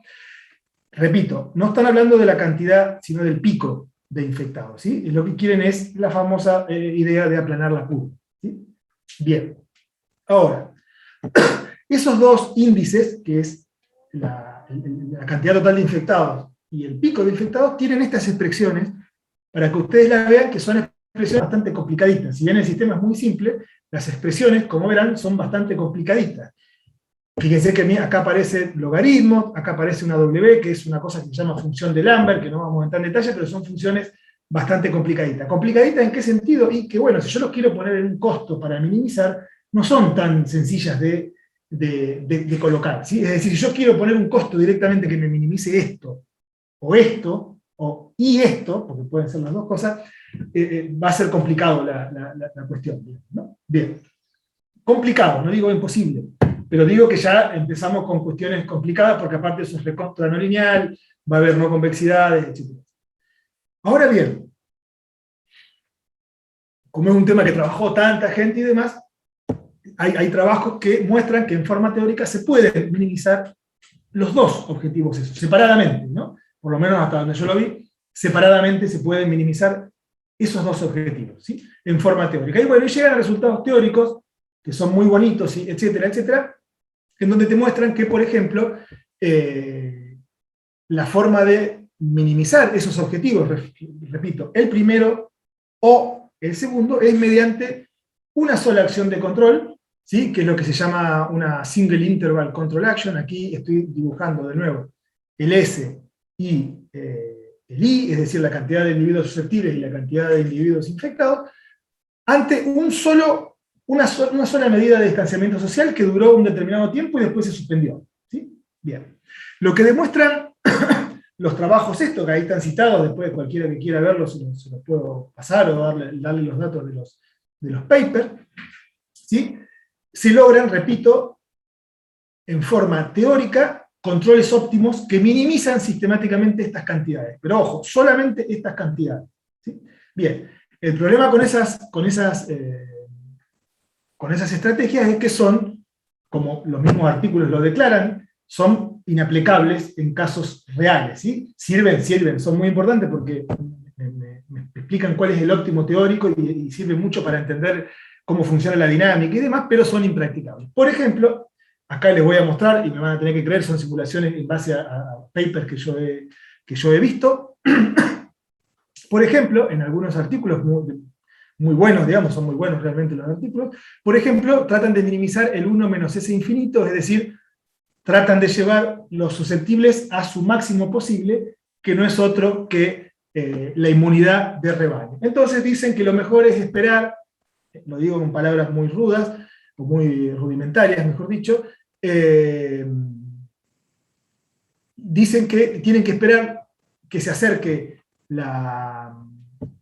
los susceptibles a esa inmunidad de rebaño, que ojo, hay mucha gente, incluso en la realidad, que es una locura, pero bueno, que hasta incluso piensa en aplicarlo en la realidad, es decir, dejar que la gente se infecte, básicamente, que suba todo normalmente, hasta que los susceptibles estén cerca de esa inmunidad de rebaño, y después darle el distanciamiento social más fuerte posible, ¿sí? Naturalmente ellos incluso cuentan con la posibilidad de que ese distanciamiento social sea total, es decir, que no haya contagio, lo cual más vale, te va a dejar planchado la S en la inmunidad de rebaño y todos felices y todo. Bueno, eso es bastante impracticable, primero porque no puede ser cero, y segundo, porque, pequeño detalle, acá estás minimizando el costo, estás minimizando esto, la cantidad total de infectados, o sea, estás logrando, uno de los objetivos, y fíjense que acá se logra en el sentido de que, si bien no es igual, pero la cantidad de susceptibles es bastante parecida a la inmunidad de rebaño, pero tenés un bruto pico de infectados, ahí se recontra saturó el sistema hospitalario, bueno, en fin, no es aplicable, digamos. Y fíjense que lo que se hizo es minimizar solamente este costo, este índice, mejor dicho, no este costo, este índice, ¿sí? Es decir, yo quiero tener en el final de la epidemia la cantidad menor posible de individuos que se infectaron, ¿sí? Bien. Por el otro lado, también hay otros casos. Un paper muy interesante de Morris de Nature, una super revista de coso, donde minimizan el pico de I, ¿sí? Este es uno de los ejemplos que ellos muestran, está copiado lo simulé yo, pero con los datos que ellos están accesibles y demás, donde, nada, dicen un montón de cosas de cómo establecer el pico, minimizar el pico, digamos, lo cual es un error, porque nunca hay que minimizar el pico va a ocurrir, tiene que haber un máximo. Los infectados no pueden quedar en cero toda la vida. Bueno, ellos dicen mediante una intervención única, ¿sí?, cómo hacer para minimizar el pico de infectados, ¿sí? Están buscando minimizar el otro índice. Bien, como verán, quedan a mitad de camino, logran bajar un poco el pico. Si uno ve acá, bueno, este incluso es otro sistemita, pero tienen el pico más bajo, bastante más bajo que esto, la escala está distinta, acá va hasta 0,4, acá va hasta 0,2. Tienen un pico más bajo, pero terminan teniendo evoluciones de esta forma. Es decir, primero tienen dos picos.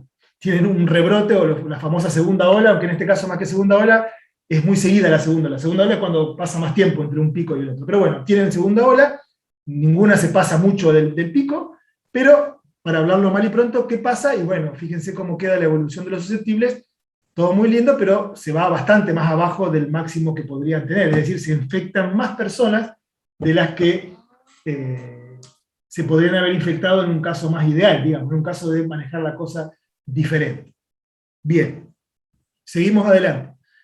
Vamos a un paso, estas son cosas teóricas puras, lo que les acabo de mostrar, que son papers publicados. Ahora vamos a hablar de controles óptimos, control de tipo óptimo, ¿sí? Si ustedes buscan, en el caso de COVID, van a ver una literatura de control óptimo, control predictivo, todos los controles están hechos y hay cosas. Bueno, hay trabajos, y fíjense los años, lo estoy citando, todos son trabajos del año pasado o del año anterior, no, perdón, del año pasado o de este año, ya estoy perdido, donde, bueno, diciendo, bueno, vamos a hacer un control más óptimo, más aplicable, y en lugar de hacer ese mínimo teórico, vamos a minimizar cosas como la integral de IDT, o la integral que es equivalente, si uno se pone a pensar, lo aclaro, 1 menos SDT, pero en todo tiempo, ¿sí?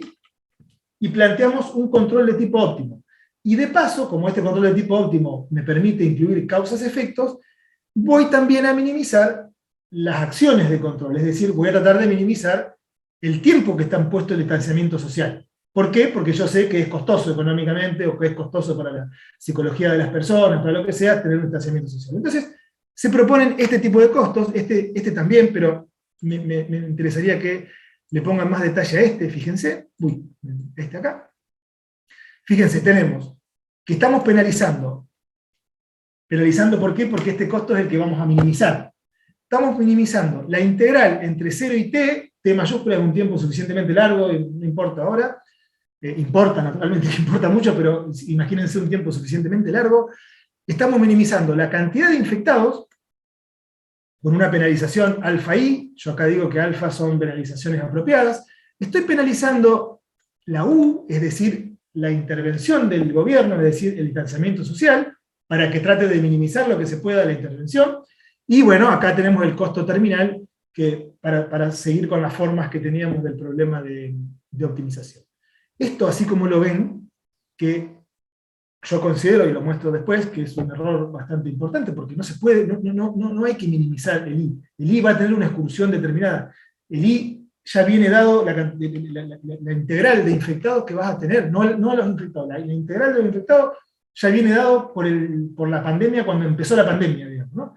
Naturalmente no estamos teniendo en cuenta vacunas y qué sé yo, pero ¿qué pasa? Después uno pone la vacuna y le aparecen las mutaciones, que es como contrarrestar las vacunas, entonces tiene sentido esto.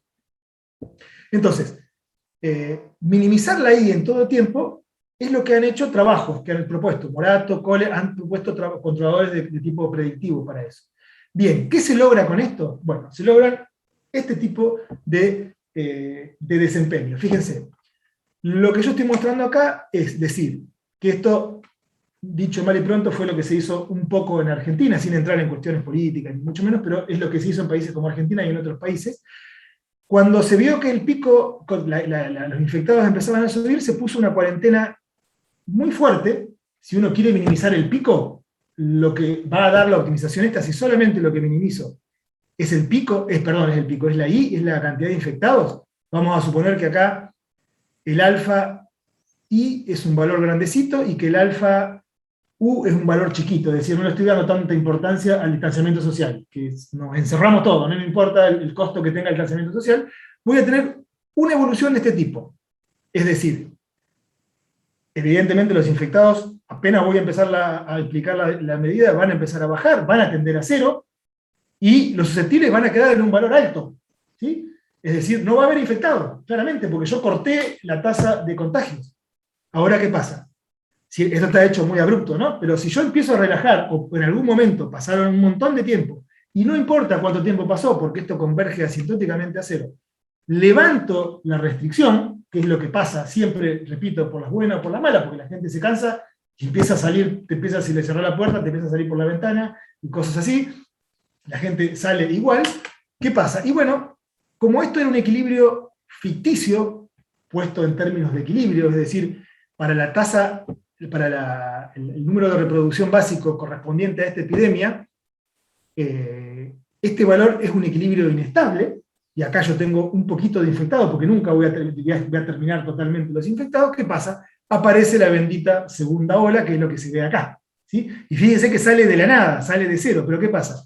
Como tengo mucho combustible, por decirlo de alguna manera, tengo muchos individuos susceptibles todavía, y ahora volví a tener el número de reproducción que tenía antes porque relajé el distanciamiento social, explotó todo. ¿Qué fue lo que pasó en muchos lugares? Saquemos Argentina si quieren, pero se vio en muchos lugares. Ojo, esto es con el diario del lunes, quiero decir, no estoy criticando nada, pero quiero decir, así como hubo muchos países que experimentaron distintas estrategias, aquellos que experimentaron las cuarentenas muy largas y muy estrictas tuvieron claramente segundas olas más pronunciadas que los que no lo hicieron.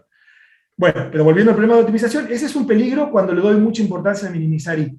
Y esto está simulado, ¿no? Lo he simulado. Y si empiezo a subirle la penalización a la U, es decir, no, pará, tratemos de ahorrar un poco o de ser menos estrictos con el distanciamiento social, tengo desempeños de este tipo. Fíjense.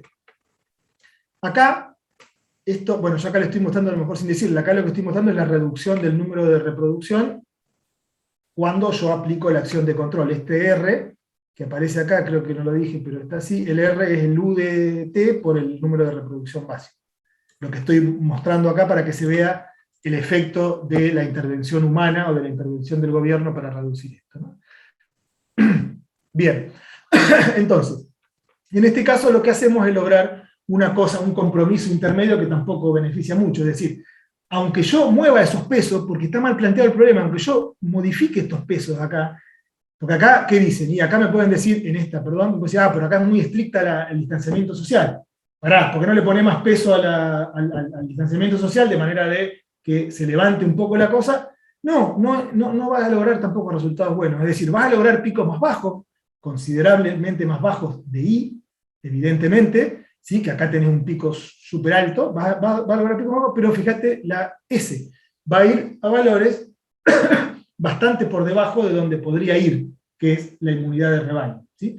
Y acá, fíjate, bueno, mejoraste mucho la situación en cuanto al distanciamiento social, es mucho menos estricto el distanciamiento social, pero tampoco obtenés resultados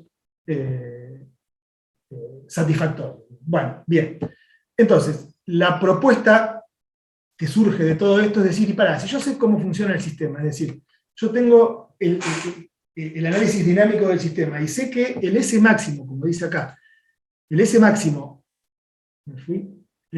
posible es el S estrellita, ¿sí? Y además, ese infinito máximo solo determina la integral del área bajo la curva de la I, y no el pico de ahí, y bueno, ¿y por qué no lo guío al sistema hacia ese valor directamente? Porque sé lo que el sistema me permite hacer, ¿sí? Si yo le digo minimizar, así nomás, o maximizar, mejor dicho, porque es el 1 menos S el que se minimiza, el S infinito se maximiza. Si yo le digo maximizar, así sin más la cosa, voy a estar haciendo macana. Yo sé que lo máximo que puedo hacer es ese valor, es el S estrellita. Entonces, un costo razonable que se puede proponer es el siguiente. Fíjense, acá tengo alfa S, penalizaciones para los susceptibles, que incluso puede ser 0, porque esto funciona igual para el caso que sea 0, o sea, y tengo penalizaciones para el distanciamiento social y, bueno, penalizaciones terminales. ¿Y qué penalizo? Y penalizo solo el hecho de que el S de T vaya al S estrellita. Yo lo estoy guiando. Si bien el S estrellita yo tengo que conocer el modelo, es una cosa que puede variar en el tiempo, tiene estoy hablando de manera muy conceptual. Pero si yo sé que va a ir, que lo mejor que puedo hacer es ir ahí, el costo lo puedo proponer que vaya ahí, ¿sí? Es decir, le puedo decir que directamente lo guío hasta ese valor de S estrellita, ¿sí?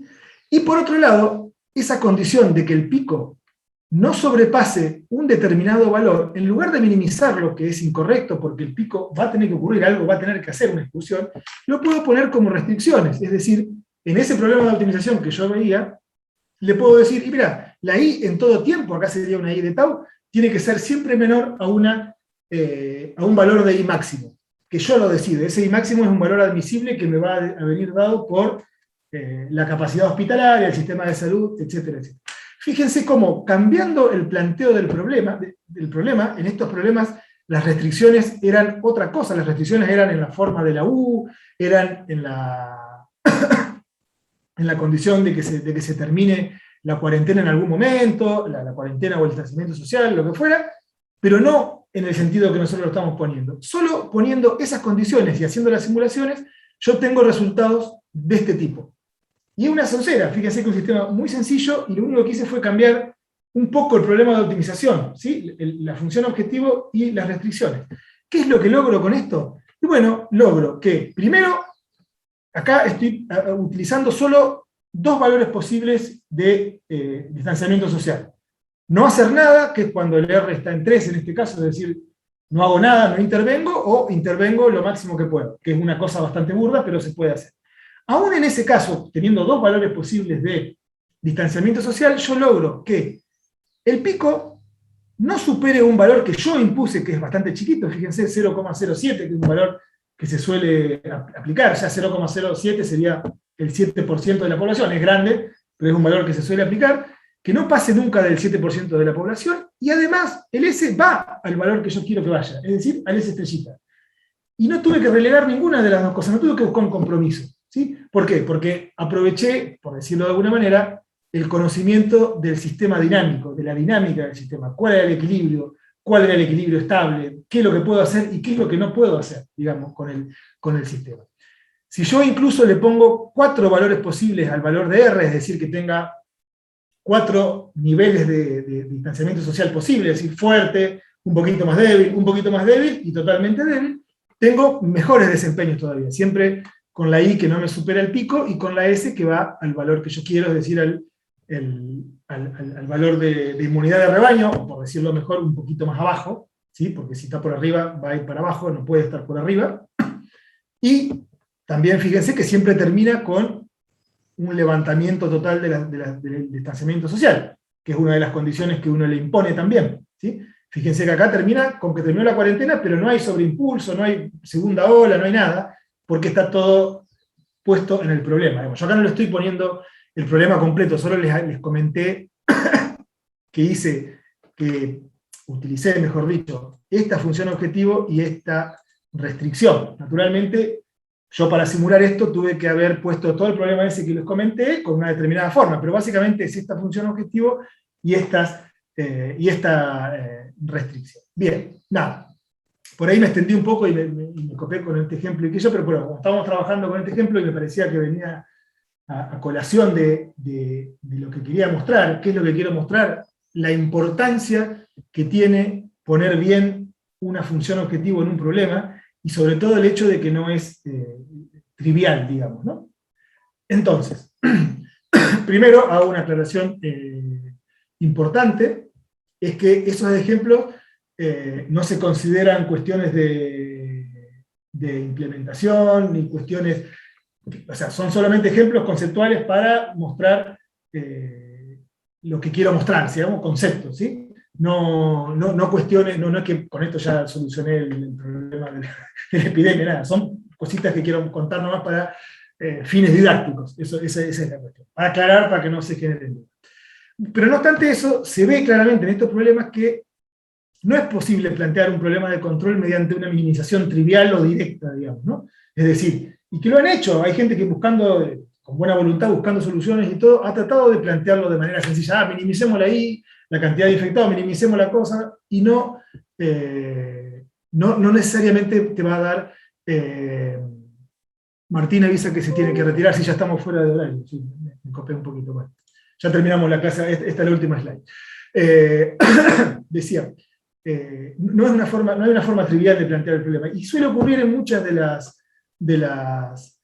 las aplicaciones, ¿sí? que no es una cuestión trivial cómo poner el problema. En este caso, el valor de ese infinito máximo ya viene dado por el sistema y solo hay que guiarlo hacia ahí, no hay mucha más cosa que hacer, y la fracción de infectados e infecciosos tiene que hacer una excursión a valores positivos siempre, ¿sí?